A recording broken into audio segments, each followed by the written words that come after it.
Sapana Pradhan Malla. Sapana Pradhan Malla, Nepali Espina Pradhan Malla, born November 15, 1963, is a Nepalese Supreme Court Judge since August 1, 2016, and a former member of the Nepalese Constituent Assembly.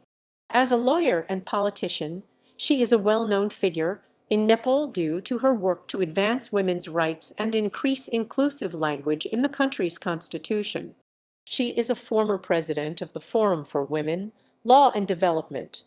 In 2008, she was a joint winner of the Gruber Prize for Women's Rights.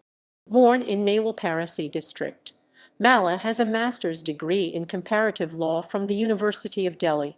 She also has a mid-career master's from Harvard Kennedy School of Government. She was a member of the Committee Against Torture CAT 2014-2017 term. Early life. Malla was born on November 15, 1963 in Nawalparasi in Nepal. Education. Malla received a master's degree in comparative law MCL from the University of Delhi, India in 1990, mid-career master in public administration demonstration, MC/MPA from Harvard University, USA, and a bachelor's degree in law from Tribhuvan University in Kathmandu, Nepal in 1987. Career. Malla served as a member of the Nepalese Constituent Assembly, or Parliament, from May 2008 to May 2012, during which time she advocated for women's rights in all areas from reproductive rights to citizenship.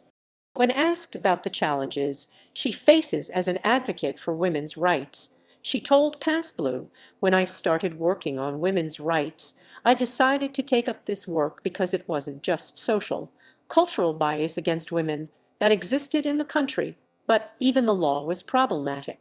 She is a former senior advocate of Nepal. In 2008, Malla and Yanar Mohammed were joint winners of the Gruber Prize for Women's Rights given by the Peter and Patricia Gruber Foundation for her work related to public interest litigation in Nepal, including equality in inheritance, legalization of abortion, criminalization of marital rape, equality in marriage and family law. UN and WHO engagement. Malla was a member of the Committee Against Torture CAT during the 2014 to 2017 term. She has extensive experience as an advisor to the UN and WHO. Please see her complete curriculum vitae for complete details. Criticism. Malla recently received social media backlash when she presided over a bench of the Honorable Supreme Court of Nepal which granted interim bail on medical grounds during COVID-19 to an accused who was involved in a fatal drunk driving car accident in the capital in December 2019.